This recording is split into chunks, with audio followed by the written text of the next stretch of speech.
The Week in Doubt, religious news stories from a skeptical perspective, random musings on everything from pop culture to politics, and even audio documentaries on weird and interesting topics like Krampus and the history of the holidays. The Week in Doubt, a podcast for atheists, agnostics, and whoever. Hey everyone, I'm Phil Albertelli, the host of The Week in Doubt. And before we begin, as promised, here's 10 more Facebook shoutouts. Okay, so let's see. Hopefully there's no repeats in here. We have Mike Berry, Bruce Selhausen, Frank Gallagher, Gary Wayne Boyer, Jeff Gorab, Kelly Deese, Nick Hovard, and Nick has a very interesting profile pic. It looks like two skinless people making out. And as a devout Clive Barker fan, it kind of reminds me of the Hellbound Heart, Hellraiser. So cheers. Okay, Kevin Gobile or Gobile, Jamie Tomas or Thomas, and Ken Bradshaw. And so, as usual, I think that was 10, and do my best to walk and chew gum at the same time. Read all those names and do that difficult math in my head. And I'd also like to give a very, very special shout out to Daniel Noonan for becoming a Patreon supporter. And not only did they become a patron, but they made the very generous pledge of $10, and that just blows me away. So thank you so much. I'm almost uncharacteristically speechless, and I imagine this may have something to do with the kind of brazen appeal I made in last week's episode, where, paraphrasing myself, I pretty much said I was done beating around the bush. I was just coming right out and saying, guys, I really want to make a living as a content creator. I am tired of swinging a hammer and sweating and bleeding for a living. And I know a common criticism of content creators, especially on YouTube for some reason, is, hey, why don't you get a quote-unquote real job instead of expecting people to pay you for recording yourself, you know? And even though I'm someone who's held one of those quote-unquote real jobs for at least 20 years, I'm still very sympathetic to content creators because I know how much time and effort goes into creating content and what a labor of love it is.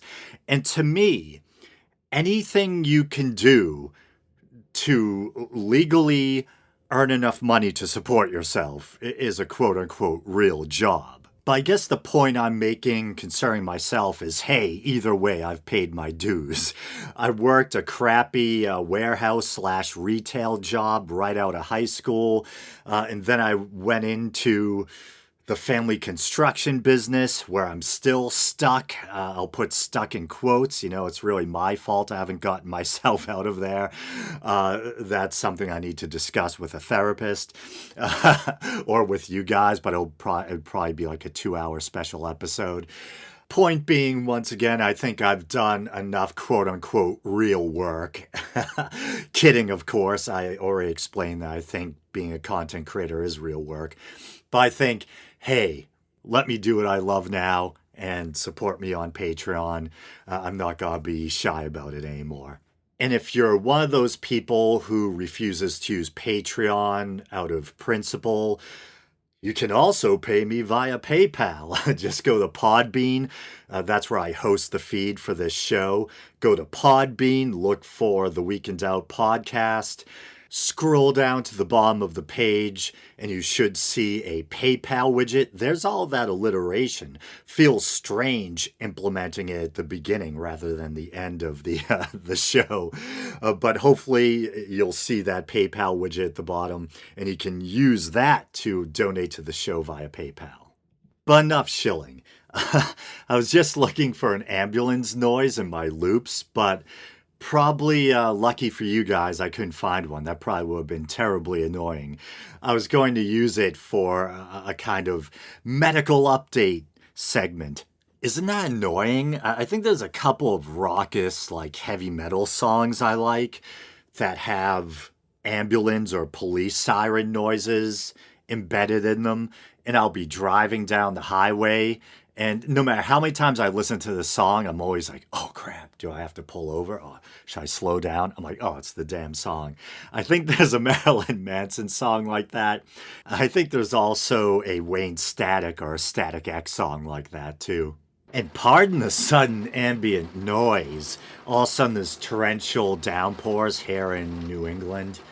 New England summer, man. It's always a little, well, New England in general is always a little crazy weather-wise. Hopefully it doesn't overpower my voice. But the medical update I was going to talk about, a personal medical update. So I recently had a neurology appointment. I had made the appointment a long time ago, and it finally came to pass. I believe it was this past Wednesday. Holy crap, is that rain loud. So this was a neurologist I'd never seen before. And if you're new to the show, all my regular listeners have probably heard this spiel before. I've been suffering from chronic migraines since about my late teens or early 20s. Been on antidepressants for them for, just about as long. And so this was interesting. So this neurologist suggested trying something other than antidepressants for the headaches and seeing if this might allow me to taper off of the antidepressants to some degree, if not completely. And to be honest, I had mixed feelings about the idea. On the one hand, this is something that I've kind of dreamt about for a long time, trying to find, or hopefully finding, an effective treatment for my migraines that didn't come with some of the annoying side effects of antidepressants. But on the other hand, I know some of the non-antidepressant medications they use to treat migraines are pretty heavy duty and can come with their own kind of scary side effects. For instance, the medication she decided to try is, I believe the generic name is topiramate, I think it is. One of the popular brand names is Topamax, I think. And it's traditionally an anticonvulsant, an anti-seizure medicine. And I've heard that it can mess up your vision, perhaps permanently. It can cause kidney stones, all this crazy stuff. And I'm like, oh man, oh my God, who I don't believe in. Is this just the usual stuff? Every medication comes with a scary list of potential side effects, but usually you don't really have to worry. I'm like, is it that, or do I really have to worry? So it's my second day on this crap. I have to take my dose at night, which probably makes sense. And I wonder if that's because it has the potential to make you drowsy. But I wake up just really tired, like just wanting to go right back to bed. And mouth as dry as the Sahara. Very annoying. I've been losing a lot of weight, but now I find I just want to eat and drink just to get the dry taste out of my mouth. And it feels like someone shot my head up with Novocaine, which is kind of good and bad, kind of a nice high feeling. But so we'll see what happens with all that. And one more thing on that. I know when I first realized it was giving me dry mouth, I'm like, oh, this will be great for the show. I heard, my two favorite things in the world are singing and podcasting. And I'm like, oh, this will be great for both of those. I already sound like an 80-year-old chain smoker. And I still don't know why totally that. People are always surprised when they find out I don't smoke. I think part of the reason why my voice sounds so gravelly is because of the inhaled steroids I take for my asthma. Inhaled steroids are notorious for causing vocal side effects. And on top of that, I think I just have some bad vocal habits. And I think working with family kind of reinforces those. I'm a totally different person at work. When I'm at work, I'm really kind of gruff and standoffish. I just kind of grunt and I don't really want to be there. And so I'm sure that's not really great for my voice either. But I care so much about singing and podcasting, and I do a lot more podcasting than singing nowadays, even though the guys in my band just started talking about actually going into the studio or re-recording some of our old songs. Just this past week, we started talking about it. But yeah, so at some point, I might actually see an ear, nose, and throat guy, maybe a vocal coach, probably both of those. We'll see what happens. But let's shift topics. So I know it's 10 minutes in and we haven't even really cracked the surface of the show.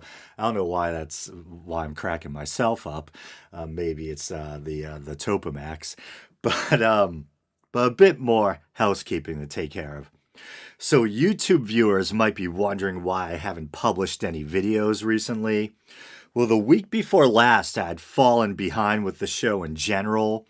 And then this past week, I was feeling so self-conscious about what I found to be the somewhat questionable quality of episode 329 that I decided not to make a video version. I don't think it was necessarily terrible, and I still stand behind the points I made in the episode, but it was very long-winded, as I have a feeling this one's going to turn out to be rather long-winded too, based on the fact that, we're already 11 minutes in, and I haven't finished with the quote-unquote housekeeping yet. But given the specific subject of the episode, it was a response to a video by YouTuber Computing Forever entitled Rediscovering My Faith. I knew I'd probably be bound to receive complaints from the less patient among the YouTube crowd. In general, people seem to like response videos to be kind of snappy and to the point. I know my own viewers probably would have been fairly forgiving. But seems knowing how popular Computing Forever is, I probably would have been inundated with complaints about the meandering nature of my response from both his fans and detractors who are strangers to my channel.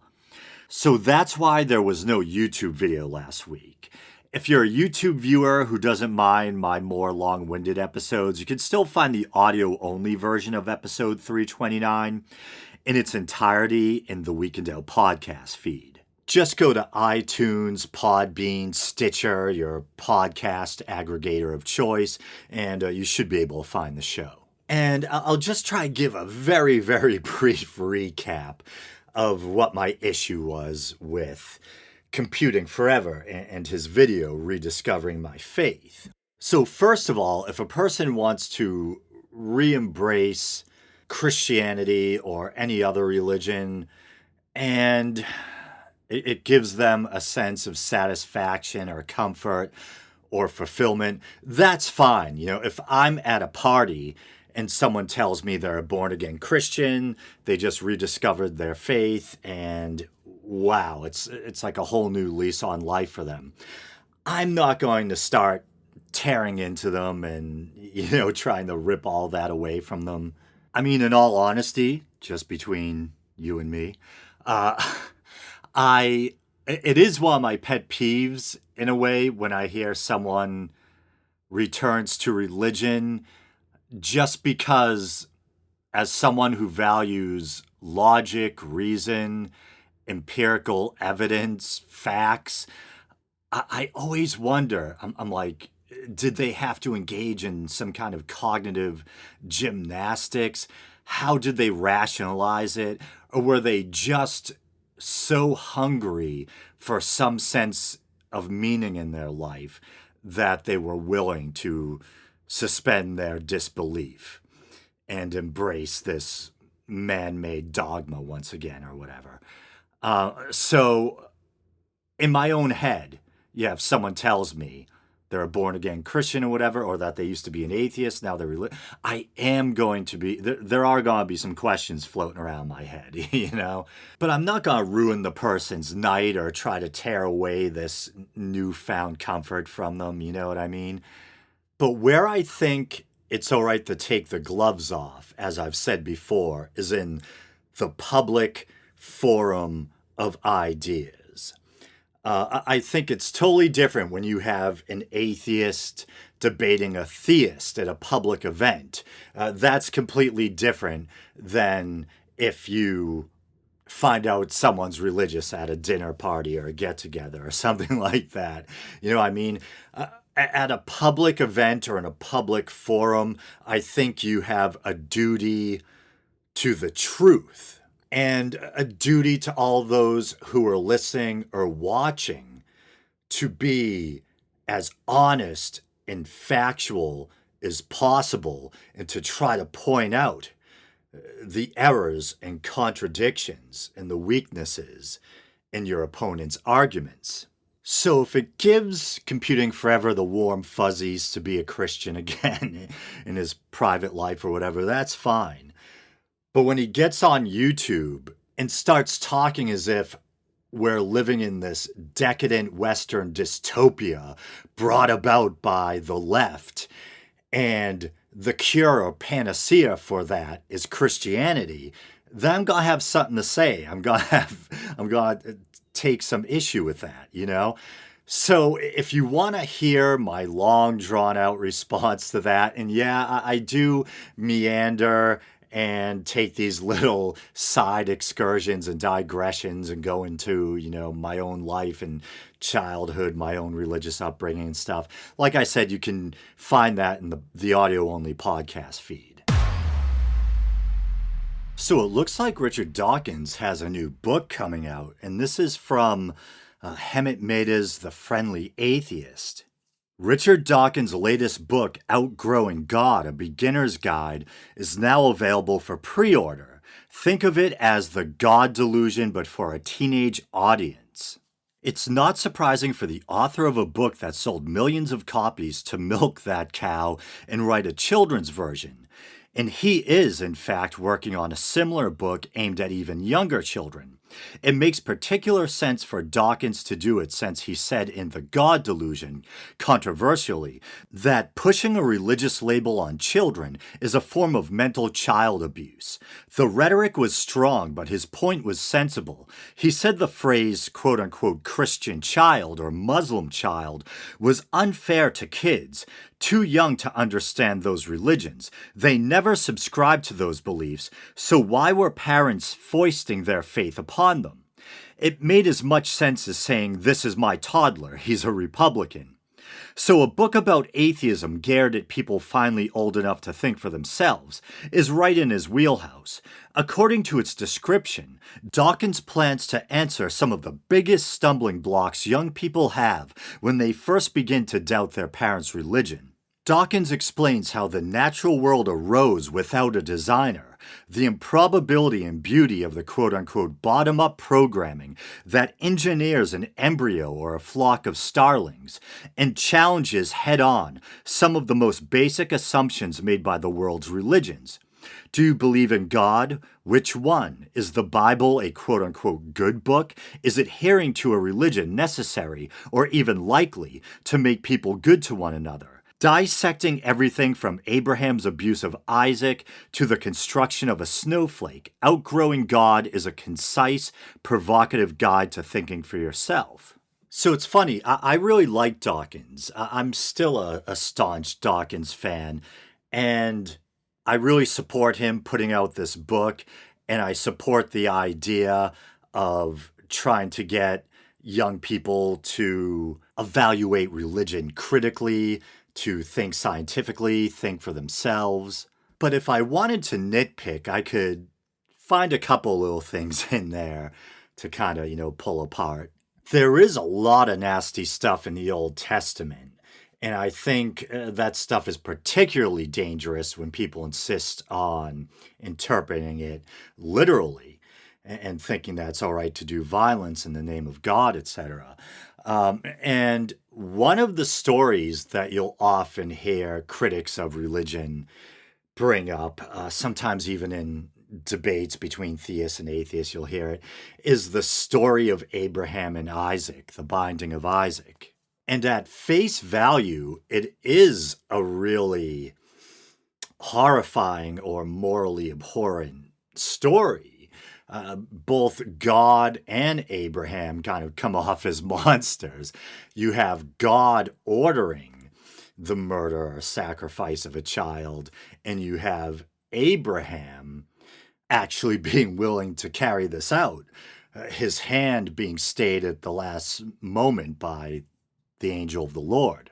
And if that was the only interpretation I had ever heard of the binding of Isaac, I'd probably look at it with the same kind of disgust or moral disdain that I look at the slaughter of the Amalekites or the Midianites with. But as I've discussed on the show a lot in the past, I'm kind of a documentary junkie, especially was when I was younger. And I can remember growing up being addicted to that series, Mysteries of the Bible and religious documentaries in general. And I used to love when they'd have David Volpe on, this rabbi, David Volpe, and he's still active. You still see him poke his head up every now and then. Strangely enough, I think Dave Rubin has had David Volpe on, or is it Wolpe? Maybe it's Wolpe. And I believe Rabbi Wolpe and Christopher Hitchens were friends, and they debated each other a couple of times. But he had this really interesting and insightful take on the story of Abraham and Isaac, and it always stuck with me. It's just very thought-provoking. And he was talking about how he believes the story is supposed to be a kind of metaphor or parable, emphasizing the shift away from actual human sacrifice to animal or figurative sacrifice. And as critical as I am of religion and the Bible, that actually makes a lot of sense to me in a way, because even by biblical standards, it's a very bizarre story and doesn't make a lot of sense on face value. But when you put it in that context, it's kind of a light bulb moment, like, aha. Why else have the angel save the day at the last minute, and this kind of takeaway that human sacrifice was not necessary in this situation. And I'm trying to think if it was also Rabbi Wolpe who brought up this kind of haunting point that just as writing, as a story, as good storytelling, this also leaves the question of what was the relationship between Abraham and Isaac like after that? When you think about it, things were probably never quite the same between those two characters. Imagine that tension. Knowing that your dad was willing to kill you, and then as a dad, the guilt of knowing that you were actually willing to and almost did kill your son. Once again, not saying I believe the story. I'm just saying as a story, as fiction, as poignant storytelling, character development, whatever you want to call it. It's pretty, it's powerful stuff to think about. And don't worry, I'm not growing all soft on religion. There's still plenty of stuff in the Old Testament that I find quite distasteful and problematic. But I'm just saying, not all biblical stories are necessarily created equal, and you can have a kind of more sophisticated approach to certain stories.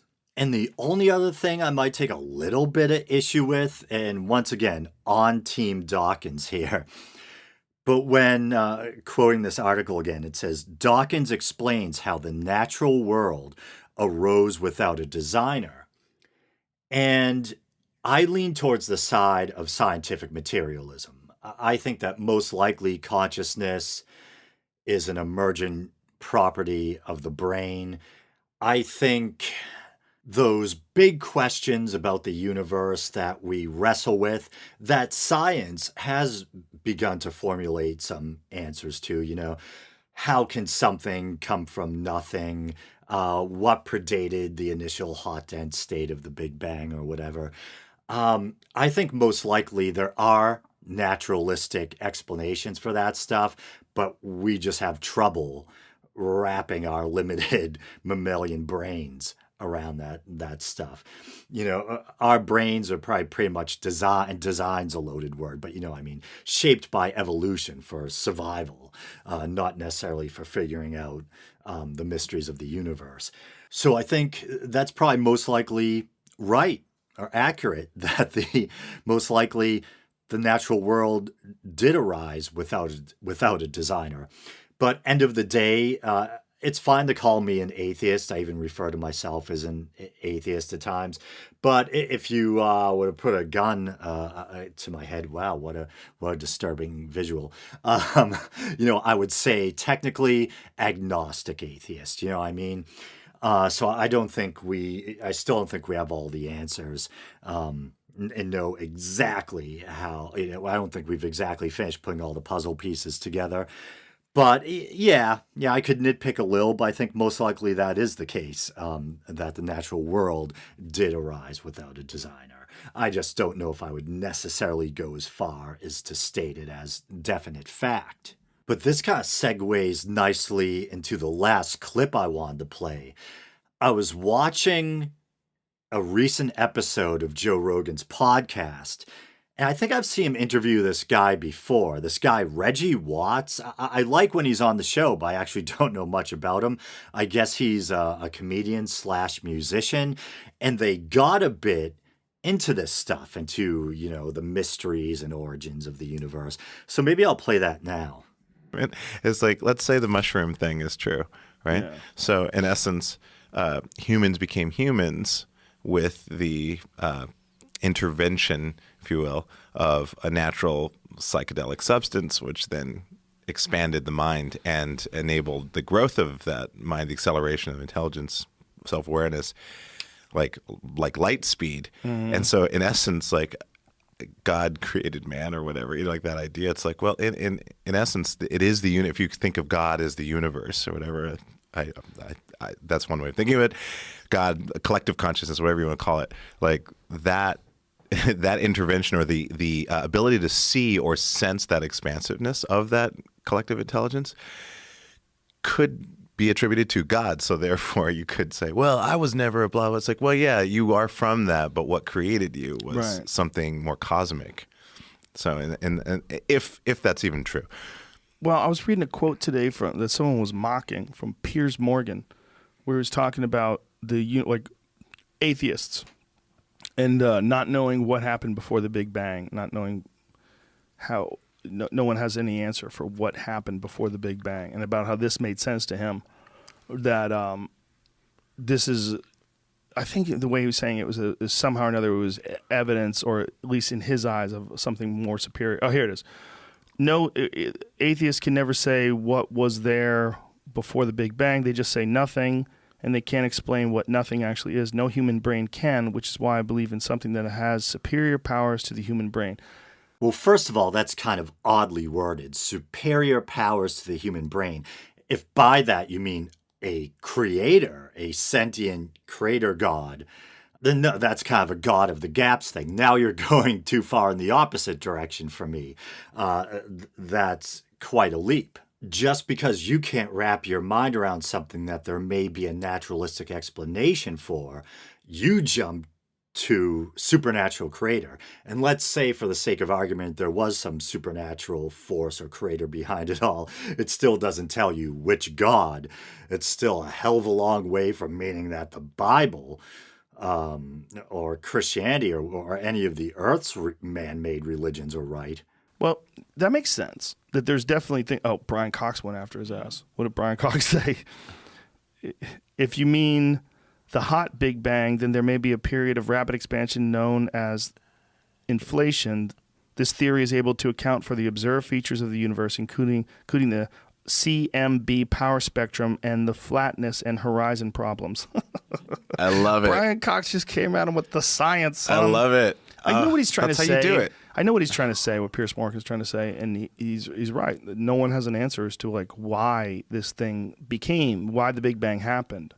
It's an interesting quote by this guy we were talking about. I forget who it was. I wish I could remember, but he was talking about how people might have been McKenna, have so much faith in science, and so little faith in mystical things, but yet science revolves on one initial theory where magic took place, where everything came out of nothing, that it was smaller than the head of a pin. So everything that you see in the observable universe, including planes, trains, and automobiles, all of it had to have had an origin in the most spectacular sorcery the world has ever known. Okay, so I obviously find this problematic.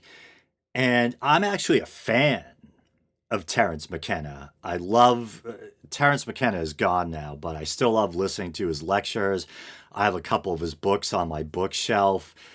I just think he was such a fascinating guy. But he was also one for kind of rhetoric, and he did have a really colorful, sometimes exaggerated way of explaining things. And just because we can't comprehensively explain the origins of the universe, that doesn't mean that everything else from that point forward is the result of magic, or that, everything is the stuff of magic and doesn't conform to scientific law or predictability or whatever. In a poetic sense, and I always talk about the joy of standing in awe of the beauty of nature, the wonder of it all. Yeah, in a poetic sense, it is like magic. But I think you have to be careful how you use that language, because people like Piers Morgan are going to take the jump to, the conclusion that God done did it, that there must have literally been some magical man in the sky behind all of it. And I know I'm being a little glib or facetious there, invoking the kind of sky daddy meme or whatever, but you get my point. And I also think that kind of thinking can also breed animosity towards science. You can even see the way that Joe's speaking there. None of us know for sure. It's all magic, which implies there's a magician behind it. You know what I mean? I get it. It's fun to think and talk about it that way.